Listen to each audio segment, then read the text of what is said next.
Pneu en bande pour pouvoir ensuite le nettoyer et le monter en ceinture. Pendant ce temps-là, à Tourcoing, Hubert recycle des pneus de vélo pour en faire des ceintures. Ouais, tout est fait à la main. Moi, je me suis formé avec des artisans cuir.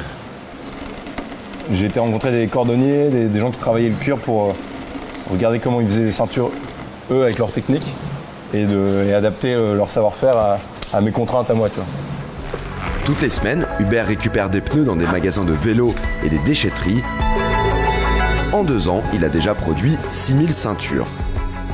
On retrouve pas mal de pneus la majorité des pneus qui sont fabriqués en Asie, qui roulent sur nos bitumes ici, dans le nord de la France par exemple, et qui finissent par repartir en Asie pour être brûlés.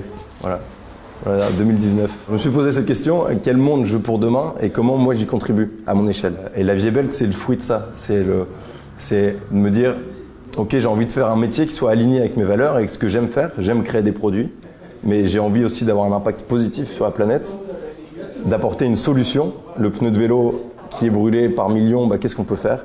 On peut en faire des ceintures vu qu'on est des millions à en porter. Et donc c'est un peu le fruit de tout ça. Être acteur d'un monde meilleur. Chaque année en Europe, 10 millions de tonnes de pneus de vélo et de chambres à air sont incinérées, soit 317 kg par seconde. Je suis persuadé que notre génération a les clés pour décoder mieux les choses. Alors, allons-y, soyons tous acteurs d'un monde meilleur à notre échelle. Ce serait dommage de ne pas essayer en tout cas. Ça, j'en suis sûr. Et je pense que c'est propre à notre génération, cette mentalité-là. Donc en fait, on part du mégot et on obtient un matériau qu'on peut réutiliser à l'infini. Pendant ce temps-là, à Marseille, Alice, elle, s'occupe des mégots de cigarettes. Une fois récupérés, elle les transforme en matériaux de construction. On met le mégot de cigarette dans de l'eau. Toutes les substances toxiques vont se larguer dans l'eau. On va obtenir une eau saturée en polluants. Cette eau-là, par la suite, va être dépolluée et retraitée en circuit fermé. À la fin du bain d'eau, on va obtenir une fibre saine, sans polluants. Cette fibre-là, si elle est compressée et chauffée à très haute température, on va obtenir des plaques de construction avec lesquelles on va pouvoir faire du mobilier urbain, du mobilier de jardin, des bancs, etc.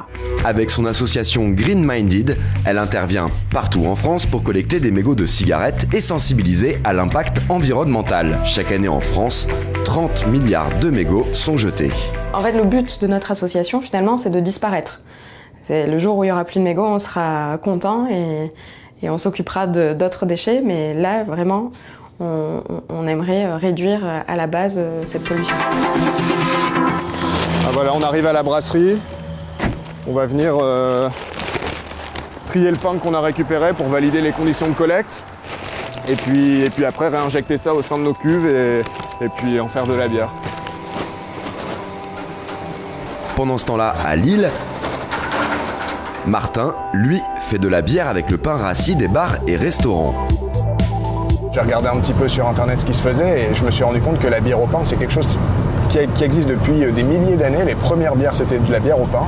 Je me suis dit que voilà, c'était pour nous et qu'il fallait aussi qu'on développe ça à Lille. La bière s'appelle Pain de minuit.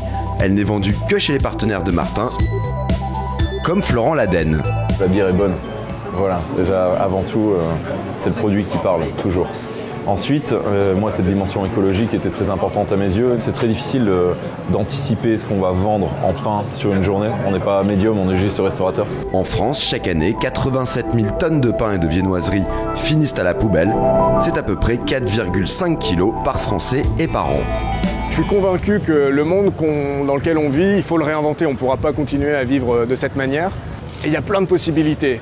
Moi, je travaille dans la bière, on a réinventé un modèle de bière. J'ai envie qu'on arrive à repenser le monde plus intelligemment, avec les contraintes d'avenir qu'on a. On n'est jamais trop jeune, j'ai 22 ans, je suis encore étudiant, je fais ça en parallèle, mais c'est génial.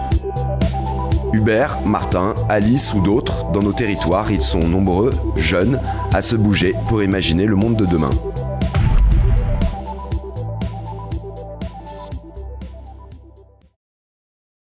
Qu'est-ce que tu veux faire dans la vie? Est-ce que tu veux continuer d'être un dealer et prendre 10 ans de prison et rien faire ensuite?